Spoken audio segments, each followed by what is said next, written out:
Ya, Assalamualaikum warahmatullahi wabarakatuh. Jumpa lagi di channel Aspal Edu. Pada kesempatan kali ini saya akan berbagi atau berbagi tips tepatnya bagaimana caranya agar kita tidak gagal ketika melakukan deploy Office 365 gitu. Apa sih deploy Office 365 itu? Deploy Office 365 adalah serangkaian aktivitas atau serangkaian langkah yang diperlukan untuk mendapatkan akun Office 365 secara gratis untuk institusi pendidikan.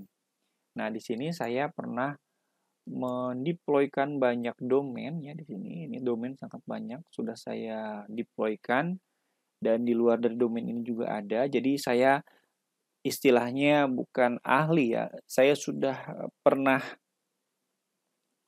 atau berpengalaman ketika melakukan deploy dan berbagai macam masalah yang muncul saya tuliskan dan saya ungkapkan pada kesempatan kali ini.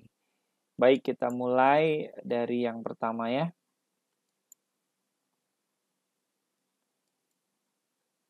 Jadi 7 kesalahan ketika melakukan deploy Office 365 gitu ya. Yang pertama, kesalahan yang pertama adalah ini versinya Aspal Edu ya. Mungkin versinya orang yang lain bisa berbeda. Yang pertama adalah tidak menggunakan domain sch.id. Sebagus apapun situs, ya, kalau dia tidak menggunakan domain pendidikan, maka dia akan sulit diterima oleh Office 365. Ya. Mungkin saja kita bisa mengajukan versi web.com atau .org, tapi itu sangat sulit untuk diterima, gitu ya.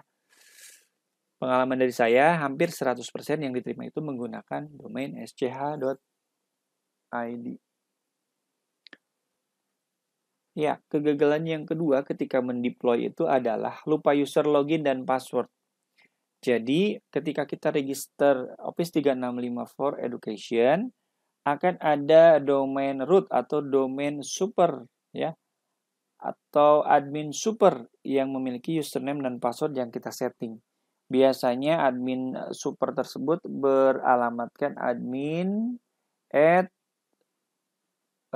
nama institusinya, misalkan SMA N2 Depok, titik on Microsoft ya .com biasanya ya.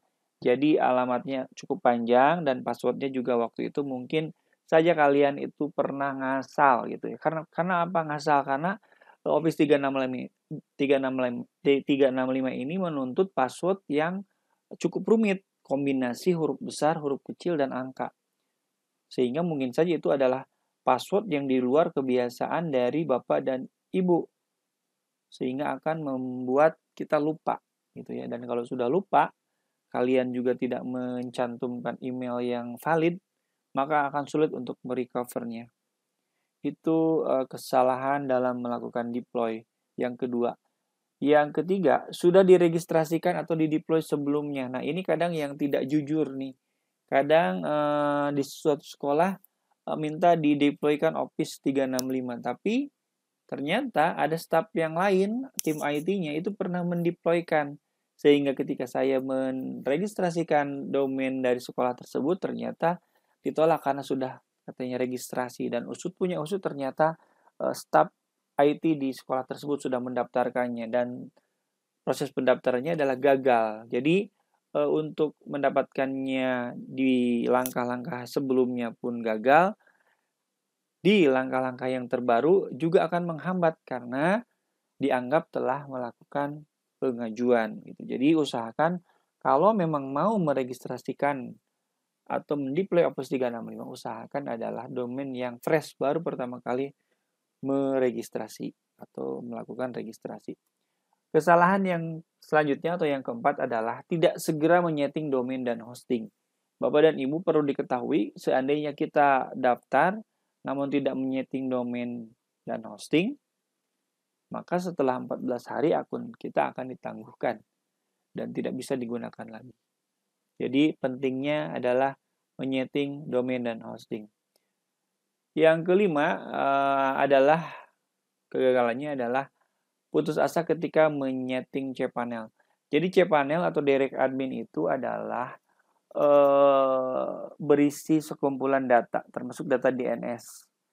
Nah, kebanyakan yang memang gagal itu adalah ketika menyeting cPanel ini, biasanya ada yang berdasarkan ya memang banyak sekali inputan data yang harus dimasukkan di dalam cPanel tersebut, sehingga banyaknya data tersebut terjadi kesalahan titik saja atau garis saja itu akan menyebabkan kegagalan gitu ya. Record apa saja yang dibutuhkan di DNS itu adalah TXT record, CNAME record, dan MX record ya. Itu adalah record yang minimal. Kalau misalkan recordnya mau lengkap, ditambah juga SRV record. Atau yang membuat deploy itu gagal. Yang keenam, tidak tahu cara menghubungi CS Office 365. Bapak dan Ibu, sejago apapun Anda melakukan setting di cPanel sehingga domainnya sudah dianggap health, namun jika Bapak dan Ibu tidak tahu cara menghubungi customer service Office 365 yang tentunya harus yang berbahasa Indonesia, maka proses penerimaannya pun akan sulit. Ya, makanya perlu dipahami betul bahwa di pojok kanan atas ada fasilitas kontak dan itu bisa kita menghubungi customer service-nya.